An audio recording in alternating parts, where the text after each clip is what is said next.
Let's continue. We have a very exciting session coming up now entitled Efficient Management of Intellectual Assets for Innovation Uptake. And let me start by introducing our moderator, Aurelija Povilaike. She's head of the national contact points at the Research Council of Lithuania. So the floor is yours. Thank you very much, and welcome back after the coffee break. And still can see the people at the back. Hopefully they can join us, because we do count on the active participation of the session. So your input into the Slido and the questions raised during discussions will be very important. As I have been introduced, I'm Aurelija Povilaike, head of the Research Council at Lithuania, and today I'm presented on this panel with 4 amazing speakers from different backgrounds, and they will all introduce themselves in a minute. Just to say once again that this session is for you. It's been developed for you, for your information, knowledge exchange, and peer learning. So don't be shy. And let's go to our panelists. Laura, would you like to introduce yourself? Thank you. Good morning, everyone. My name is Laura MacDonald. I do recognize many familiar faces today. I think this is great. That's a hybrid online. So good morning to everybody else. So traditionally, I call myself a knowledge transfer professional. What does that mean? So historically, I spent many years working in universities in the UK and then laterally in the Netherlands, frontline in the knowledge transfer, knowledge valorisation, technology transfer, research and innovation support offices. However, for the last few years, I've had the privilege of heading up the headquarters of the Pan-European Members Association of Practitioners of Knowledge Transfer, so ASTP. Some of you may already know us, and in fact, I know we have many members here. And so one of the really joys of the privilege I have is that I help run that organization together with an incredible volunteer community of members, and it's really all about sharing the how better, how more efficiently, how much more fun and how more effective we can be in this critical role in the catalyst between the research centres and the outside world. So this topic this morning is close to the heart of my community, so I'm really happy to share. Thank you. Knowledge valorisation platform connects players in Europe with ambition. We'll wait. Hello there. Here we go. We can even... If this session is not interactive enough, you can always go on and learn more about knowledge valorization on the knowledge valorization platform and the website. You can see there's quite a lot of videos too. So let's continue with our panel introduction. Ned. Good morning to everyone. It's my very great pleasure to be here today with you, and big thanks to organizers for inviting me. My name is Nedeljko Milosavljevic. I'm coming from Serbia. I'm a director of Center for Technology of Transfer at the University of Belgrade. Basically, I'm involved in this area last 12 years. Since that, I also co-founded a startup from my PhD thesis, and of course, since then, a couple of more. Also, I was acting as a business angel in several startups. At the moment, also, I'm co-director of Founder Institute Serbian chapter. So basically, Founder Institute is one of the biggest pre-seed and seed accelerators in the world, covering more than 200 chapters. And also, I'm co-director and shareholder of Labena Ventures, which is, let's say, unique on the kind. So it's a corporate accelerator based in Slovenia, targeting Central East European countries. And verticals are biotech, health tech, pharma tech, food, and environment. So basically, that's in a nutshell. Quite a lot in a nutshell. Thank you very much, Ned. Gregory. Bonjour. I will maybe not continue in French. So as you can hear, I'm French. Difficult to hide. But I'm also half Polish. That's my second half. So I have experience in intellectual property and business development with different kind of organizations, be them small like SMEs or bigger or startups. And my company Octogether, based in Brussels, helps organization in their innovation and development and investment strategy.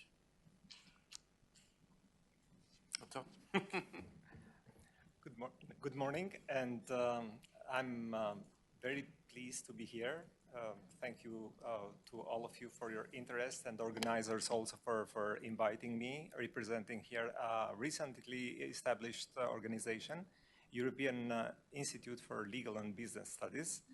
But apart from that, I've been working for quite a number of years, I must say, on projects related to intellectual property and development in general, sustainable development, with a couple of organizations like United Nations, European Patent Organization, World Intellectual Property Organization. I'm originally from Albania, and of course, this explains that the interlinkage, I would say, between legislation, better regulation, and valorization of intellectual property, and would be pleased to participate in active discussion with all of you on specific points that make, as the event is entitled, make research results work for society. Thank you. Thank you for the introduction. So now you know who you're discussing the efficient management of intellectual assets with and implementation and uptake of the innovation.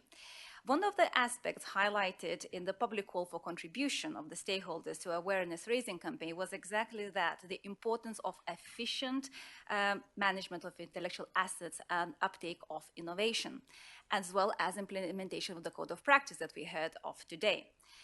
Respondents, probably some of you are here today, asked for an event that is engaging and bringing together different stakeholders from business, research, public organizations, where they can share and exchange the best practices and learn something from each other. That's why on this panel today we have really diverse experts from different parts of Europe to share those expertise. And we aim to have, and we will have, I'm sure with your help, a very active interactive discussion today for the next 35 minutes.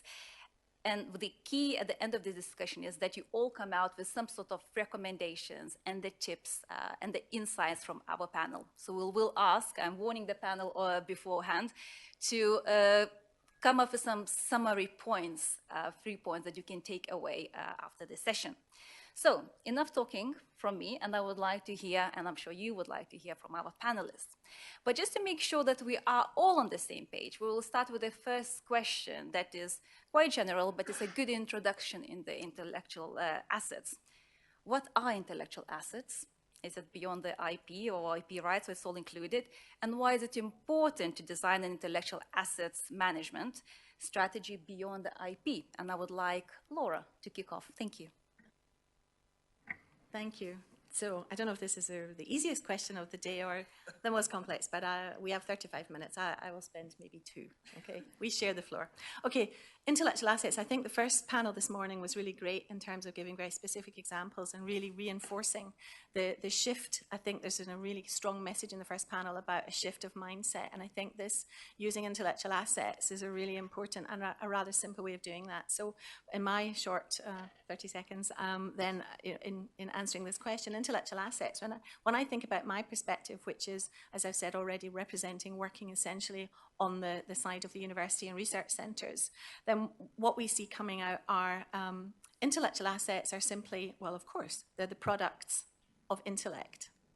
A lot of the focus of what we've been talking about and developing in the last decades as ways of engaging has really been focusing on the novel products of intellect and harnessing, recognizing where there is possibility to have them further developed. If they've developed or they've been thought up in a university context, they want to be further developed, then this harnessing the novelty and partnering with industry to further develop. So I think one category of intellectual assets is definitely around this idea that there's an enormous amount of novelty that comes out, and what do we do with it? I think, however, when we look at the general principles and the codes of conduct and the conversations that have been evolving in the last few years and really coming to pinnacle now, I think the other key element that we need to remember is that the intellectual assets don't just include things which happen to be brand new. It is the whole body of knowledge and experience and information. And I think one of the things which is a really interesting, perhaps, one of the indications of a shift in intellectual management, and why it's really important to have intellectual asset management strategies, and why we're here today, is that there's a huge amount of non-novel expertise, especially if I think about university context, where you've got sort of all sorts of software and materials, you've got expertise on how to run great pieces of equipment, you've got general expertise that can be of value to not just one company to further develop, but actually can be reused and recycled and engaged, particularly, for example, the SME community. So intellectual assets, products of intellect, brand new, but also super available for reuse and reusing. And I think the intellectual management, asset management strategy that we are seeing, not just in universities, but across the board, is how to maximize the engagement and impact of the broad spectrum of intellectual assets. Maybe more than 30 seconds. Okay, thank you. So basically, I would put that in a bit, I agree with everything, but I would put that in a bit different maybe form. I believe that's a broad category of knowledge-based resources and capabilities within an organization. So we can talk about IP, like patents, I don't know, trademarks, copyright, or trade secrets, but also we can talk about other intangibles like know-how, business processes, like you said, it's not everything is patentable or novel, organizational culture, but everything, and other, of course, forms of tacit knowledge, and everything actually which provides competitive advantage. So that's how I would structure that, what is intellectual assets. When we are talking about the importance of designing the intellectual asset management, I would also put that in a couple of different categories. First, I would like to stress, I think it's, as mentioned a bit earlier, competitive advantage. So basically, we're living in a knowledge-based economy, and ability to harness and utilize all forms of intellectual assets basically can differentiate our organization from a competitor. Then we can also talk about a value of realization. So, and with an effective strategy in place, basically, organizations can potentially monetize their intellectual assets. So we are talking about, let's talk about licensing of patents, or licensing of know-how. There is also risk management, and I believe that comprehensive intellectual asset management strategy help you in identifying a potential risk. So basically, the idea is to stop unauthorized use of this tacit knowledge or the IP. And maybe one of the most important is supports innovation. So basically, if employers become more aware of the value that they are generating, I believe that that will lead to increased motivation and further innovation. Okay, thank you. So what we're hearing, and that very much correlates to the first session, isn't it? It is about maximizing the impact with all intellectual assets, and it is very much about encouraging the change in the mindset, because it's not going to happen just in isolation. And talking about that changing of the mindset, I have no doubt that there's plenty of challenges, and we heard of some of the challenges before, and challenges create opportunities for the researchers and young innovators in bringing their results to the market. And I just wonder if we can continue this discussion, and Admir, maybe you can kick us off. What are those challenges faced by the young, by researchers, young innovators, older innovators, and what actually skills do we need to teach them so they overcome those? Well, thanks. As I said in the early beginning, I would use this space to share my, rather than organizational perspective, more personal reflections and views from experiences in developing projects that also focus on capacity development of young innovators, entrepreneurs. And of course, there are challenges. To connect to a modest response with the first question, I think we could define intellectual property as response provided to society needs. But when we say society needs. We need first to develop a clear understanding or who are key stakeholders that represent these needs and how these are, let's say, linked with specific objectives that we seek to achieve by, let's say, valorizing intellectual property in the benefit of those needs. To start with actors, we have many discussions, and I liked very much the point that was raised in the first discussion, in the first panel, regarding mindset, because knowledge management or management of intellectual assets within organizations, it's very much connected, not to say quite integrated into a process of change management in an organization. But again, I would see the process of valorizing the results in expanding the area of focus, not only within organization, but in the society as a whole. And I see a role for for SMEs, for government, specific structures of government like research agencies, universities, of course, but not to forget citizens. Because, and with this perspective, I would like to, by focusing on citizens, we, of course, youth is a very important target group. Because it helps in multiplication and consolidation of knowledge. And with young entrepreneurs, I think peer learning, as already mentioned in the principles of code of practice, but also monitoring and assessing the training needs they have regarding valorization of intellectual property. Valorization of their work, their research work, how this fits to the needs of the society.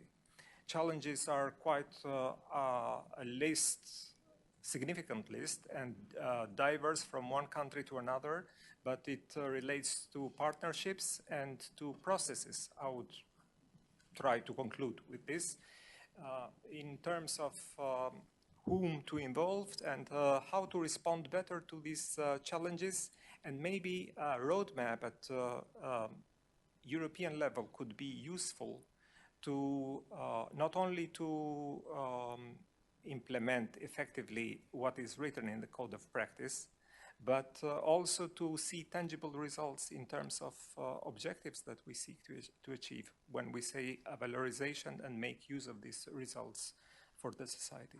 Sorry. No, that's okay.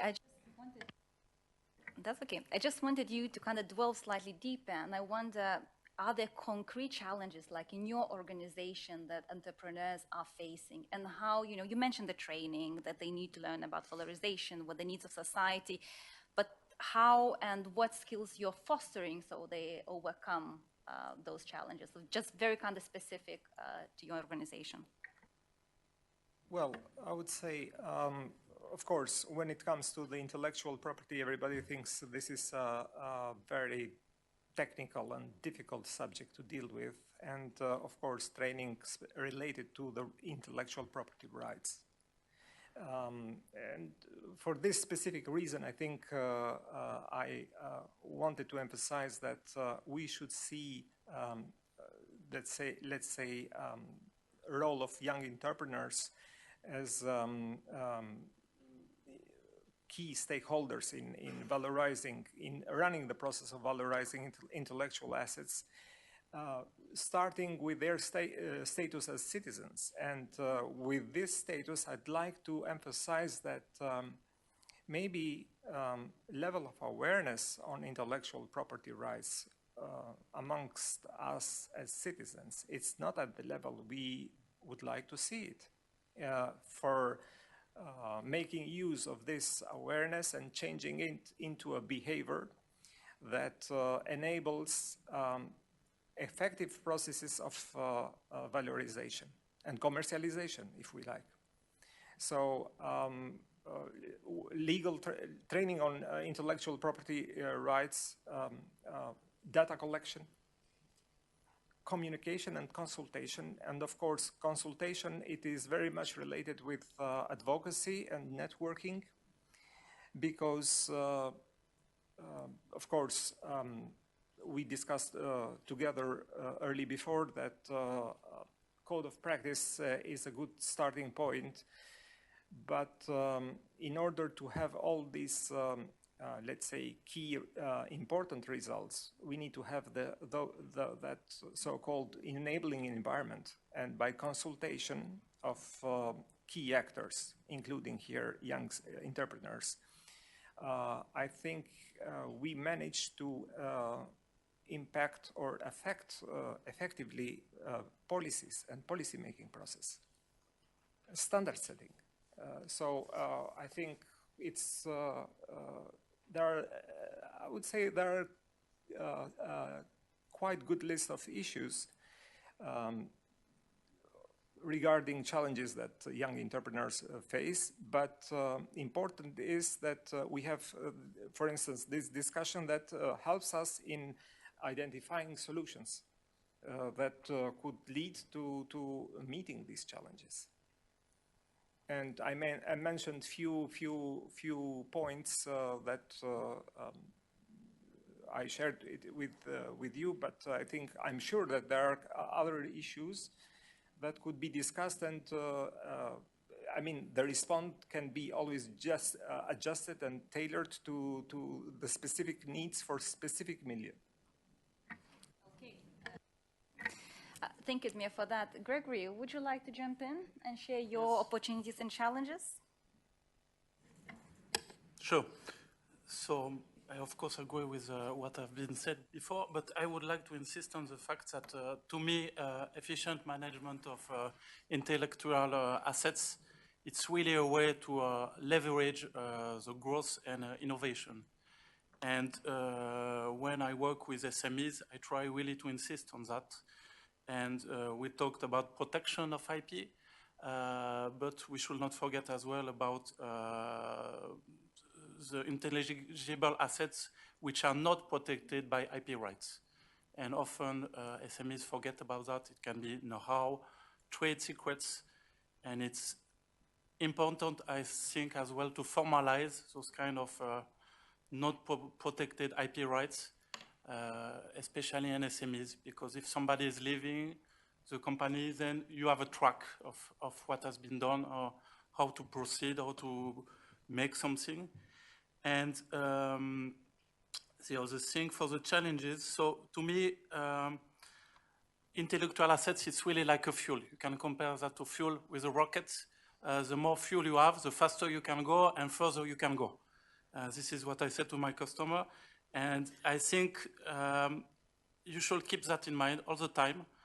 And we'll talk about research at the beginning. And I think if you take that into account, you can have a kind of virtual circle coming, because the more revenues you generate from what you have discovered, the more research you can make. And maybe you can do as well more research which is a little bit out of the KPIs, something more exploratory.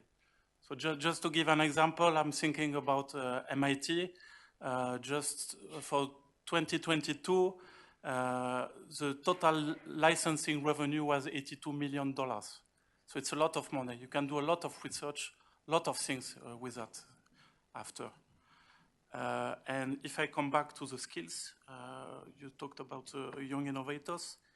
I think the networking and communication skills are really a key, and that's good. We are today so many people we can discuss, and I always invite people to discuss with as many possible people, even with different backgrounds or doing other research, because sometimes we discover or think of things we didn't think of beforehand.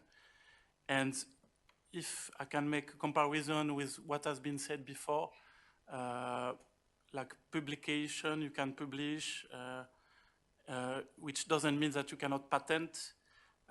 You can talk to people. That doesn't mean you will divulgate everything. So that doesn't prevent you to have a patent or IP rights later on. You should just look what you are saying and but even competitors, it's good to talk with competitors as well, with everybody. So I invite you to talk with everybody.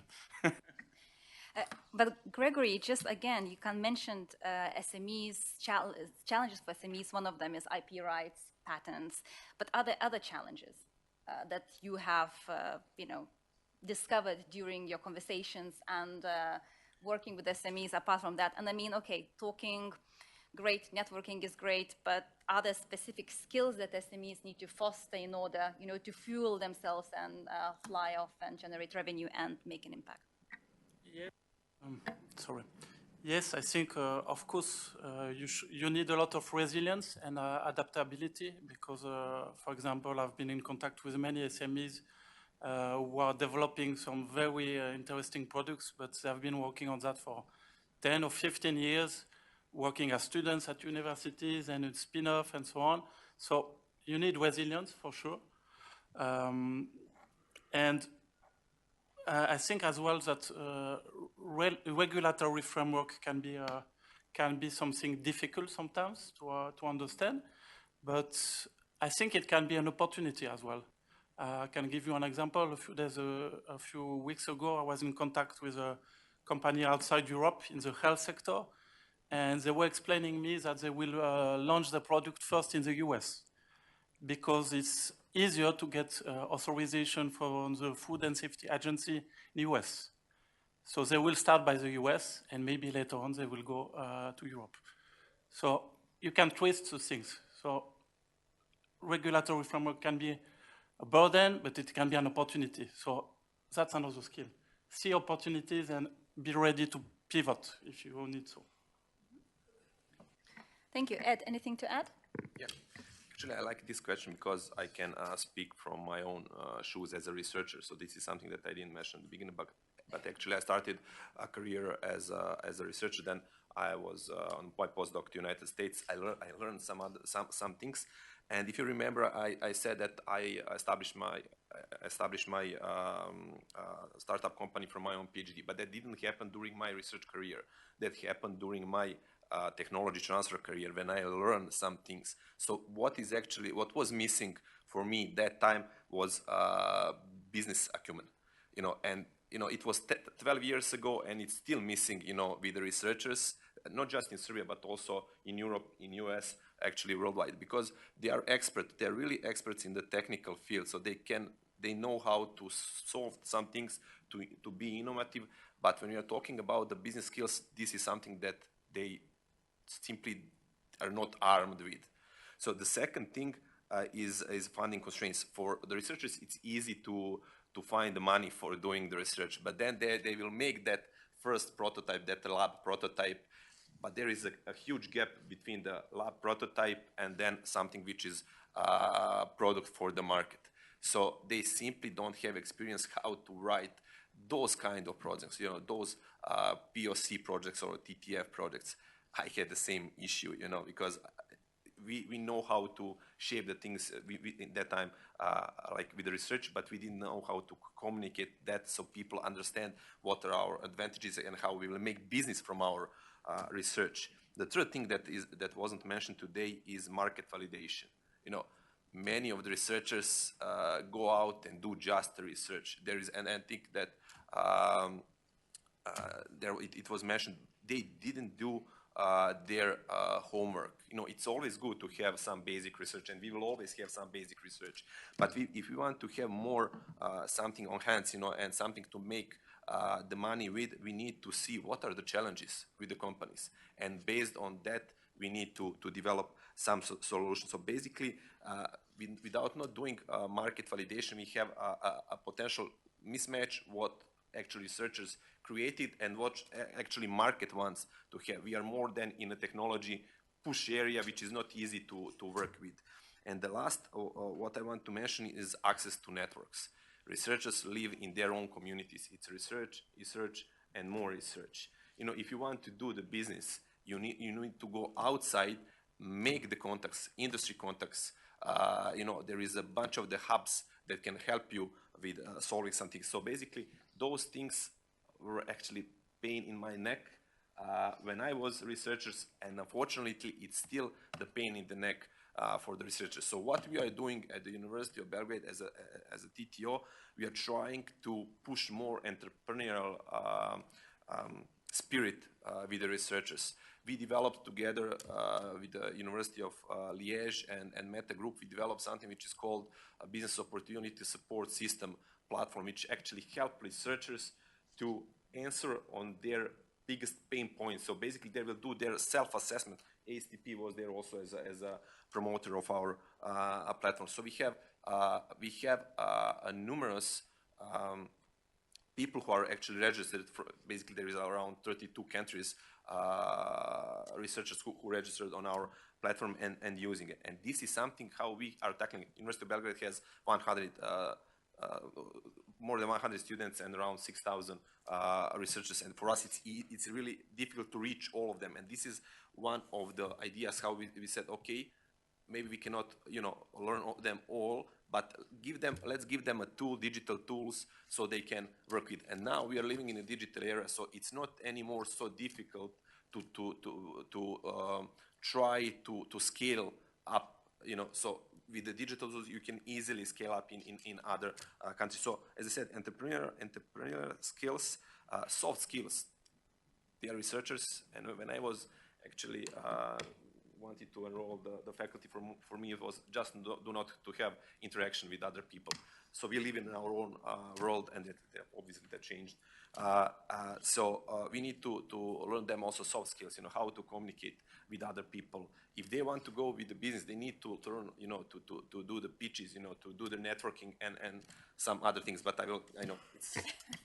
No, so time is running away. Yes, please, Admir. 2 seconds. Would like to add on Gregory's points, actually, because I find these very significant for meeting challenges that we already mentioned. Regulatory framework is a very, very important point which needs to be explained to users, citizens, if we like, and need to be consulted and also need to be assessed. So by saying this, I think I see a quite important role of specific stakeholders, starting from research centers, representative groups, universities, and of course government, in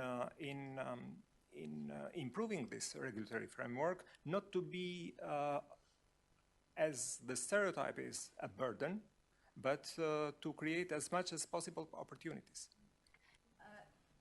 That's very good, Admir, and maybe we can continue on that for those opportunities, just from the slightly different angle, from the code of practice. And just to finish off what you were saying, Ned, and what we heard from Gregory and you, Admir, it is very much seems like young innovators and the researchers are facing very same problems. TTO offices, institutional impact offices, and other institutions should come up, or maybe the European Commission can come up with the training sessions and very hands-on training that can be both for the innovators and the researchers, all the way from the soft skills to the implementation and valorization of the results.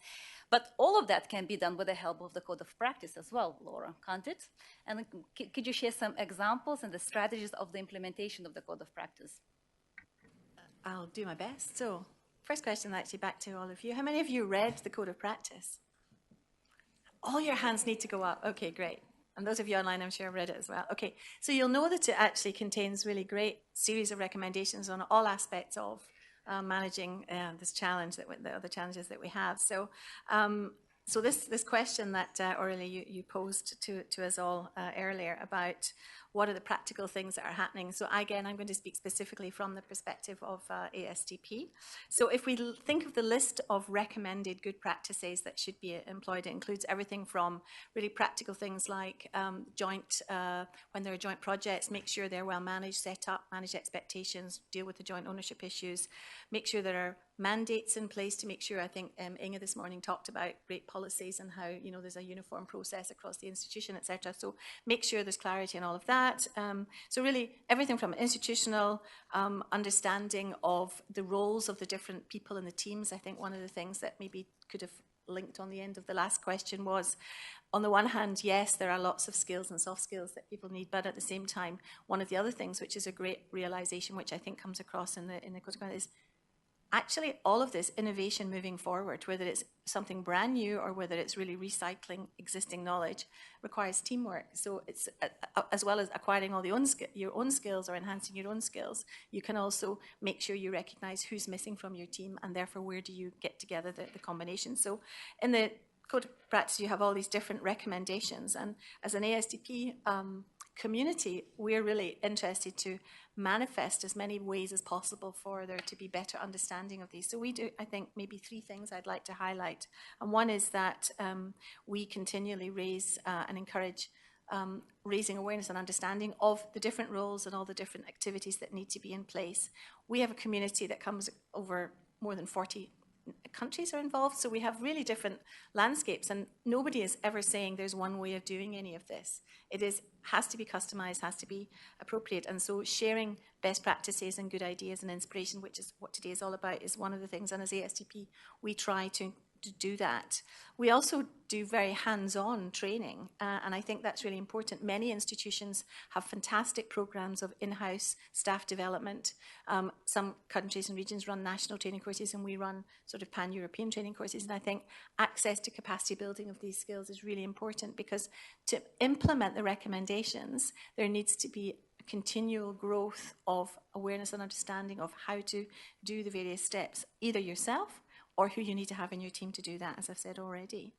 And I think one of the other aspects, which is maybe not an obvious answer to moving this forward, but I'm also really very pleased that one of the recommendations towards the end talks about monitoring, talks about watching, talks about looking, talks about showcasing, talks about, measuring per se, but actually being aware of what is happening in a way that you can understand what kind of activities. I think the assessments and the rethinking of different strategies that were showcased this morning in the first session are really interesting. So we need to have information about what is going on. And again, from an ASTP point of view, we are also very interested to gather metrics and information, building on, for example, the report in 2020 about harmonized metrics for this kind of activity, which is not just about counting patents, even though they are perhaps unimportant or not desirable at this table, but it's very important, and there are lots of other activities that happen as well. So we do training, raising awareness of the stakeholder community, and helping to understand what's going on in the landscape. So we do it very much in a big picture with all the members. Thank you, Laura. So it is about customizing, isn't it? Taking the code of practice, very much customizing to your organization and the national landscape. Admir, very briefly, because we'd like to go into the... Sorry. Again, as I said earlier, the starting point is code of practice, which is a very useful document. And when I said earlier that a regulatory framework needs to be consulted and communicated, explained, I do not exclude code of practice, although it is not binding, I know, but it's a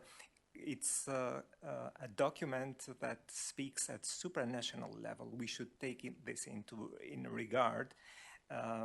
Having in consideration also the question that rightly Laura asked about reading of the code of practice. It comes from a very high level and needs to be transposed at local level in order to be effectively understood, because it's for our own benefit. So in terms of customization, I would like to continue and to add up on this point, that good practice that we have managed to realize and implement as an organization is a knowledge management plan. Internal knowledge management plan could be a very useful tool for making valorization happen. And we do not see internal, let's say, activities and processes excluded from the projects that we are currently developing or implementing. And in partnership with key stakeholders, we discuss issues that could, let's say, improve maybe indirect results, but can help at the end of the day grow us as an organization and build a good practice of let's say, valorization and effective management of intellectual assets that we have. Okay, thank you. And you can all talk to our panelists during the coffee break and the lunch break, so there's more pair learning to do. Now, shall we go to the questions? Any questions from the audience? Please. Microphone.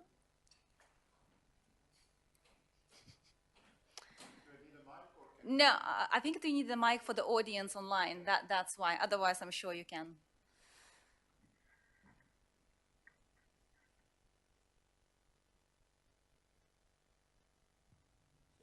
Should work. Thank you. Thank you for the discussion. Kjell-Håkan Nerfeldt, Vinnova.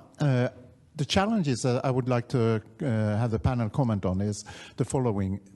If you want to create value, you have to really bring together in the knowledge valorization, entrepreneurship, intellectual asset management, and value creation. Because if you are sticking in one silo, you will not. But if you look outside also, I'm a part of a company, I'm a CEO of a company, I would need some help. Now, if I go to business advisors, they talk about perhaps business plans or business model canvases. If I go to the traditional IPR, they talk about patents, something. And at the end of the day, it's about agreements. So I have to go to the legal people, but they talk about legal agreements, and I have to integrate all three. So the structure in the system is really in different silos that need to be integrated in order to be able to help companies in really realizing the value of intellectual asset. So how do we overcome this silo, this structural mismatch in the market? Wow, that's not on that we can't get an answer in 1 minute, but any volunteers to take it upon? I don't know if I have a specific answer, but I think your point and your question is super well made, and you speak it from this, or you describe it from the perspective of the challenge for a company. But I think actually you've just summed up essentially what the challenge is, even also from a university side. And I think it's a little bit what I said a moment ago, that there are maybe silos, but I think one of the things, and okay, maybe I will sound very proud on the university side, but I think one of the things that we learned rather quickly when we, as university and research centres, had to get in this game of being able to speak to industry and to do that transfer process, was that we couldn't have silos. We didn't have the benefit of silos. We had maybe one or two people combining all of these things. So maybe then there's a lesson that we can somehow mirror and learn. So we do, as I say, lots of training and bringing people together with a similar role. And I think, Inge, you mentioned the team approach, your impact teams. So that's what we do. Now, how can we transfer that or translate that? You know, the solution to your question, I think, already exists. There are examples. Maybe we could practically make it different by opening up I'm going to use the word training, but what I actually mean is really dedicated workshops or networks of something, events where the industry people who are the potential teams of the legal and technical and commercial, whatever, and just learn on a process point of view. So not doing deals together, but actually discussing the processes and how we do that. And I'm not sure we have so many training courses or events where we actually do that, but I think you maybe sparked an idea that might be interesting for a solution. I don't know if that works. Thank you. And I think so you just kind of answered, slightly touched upon the question, the last one on the comment on the Slido, that actually researchers do not need more digital tools. They need face-to-face support on a daily basis. So that answers. And there's, oh, wow, we have questions. You don't want guys to have coffee break? Yes, please. Yeah, I would like to answer as well to your question. I think clearly you have experience with that. That's why you are mentioning that. I believe very much it's a matter of experience. So whether you get the experience, so you have been in a spin-off working in universities and in companies, or you can get access to the experience. And in that matter, I think talking with people, or there are EU initiatives that can help. I like to promote, for example, the IPR help desk, which is a great service for SMEs. If they don't know about IP, they can find information. And there are incubators and many things, but I think it's really important to use those tools because sometimes the data is not available as well. We talk a lot about data, but sometimes the data, for example, valuation, it's difficult to get data. So then talking with people or getting access to maybe ASTP or some organization is a good solution. There are questions at the back.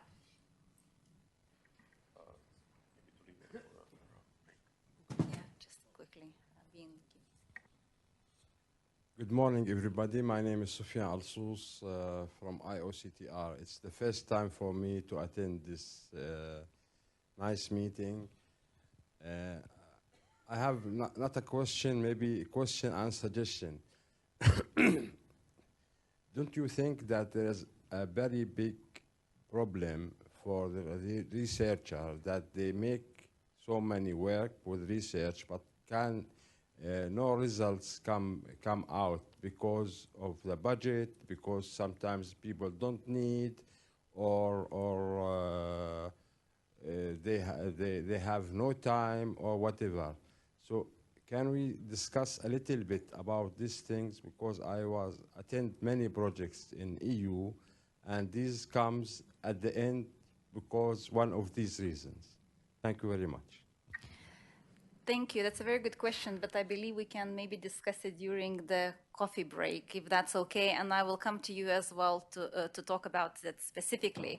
Unfortunately, we have to wrap up. Next time, we would like the organizers to extend this panel discussions to an hour or at least slightly longer. There's lots to say, but I would like to ask the panelists to close the session with a summary sentence with like key recommendations that our audience leave this session with. Laura, shall we start with you? Okay, I think my key takeaway is that many universities and organizations already implement many of the recommendations in a very tangible and intangible way, and I think we need to continue the message that if every part of society understands better what's going on in this exciting innovation journey, then what we see will be doors ever wider open for SMEs to access what's going on in universities and vice versa. And that's not instead of commercial valorization, but is alongside it. And I think there's a key role for everybody. That's a very long takeaway, but okay. Yeah, thank you. Gregory. So I think there should be more collaboration and more talking with. There should be more collision, I think, of ideas and people of different backgrounds. I think that's the key. That's really. Don't refuse a coffee with somebody. Go discuss. I had a discussion a few weeks ago with a VC, venture capitalist. And he was explaining me that one of the ways is using a lot to get new files is to go drink a coffee with researchers, just to know what they are working about, how they are advancing, and so on. Coffee is the best currency. Admir, very briefly. Yes. I think valorization and making research results work for society should start with citizens and their awareness on what they possess, their intellectual input that they can daily provide in discussions, in their work, and in the projects, initiatives that they undertake. Okay, so I think that technology transfer profession is changing, so it's not anymore about the licensing. We should think more about de-risking, accelerating, and incubating project results. Very brief.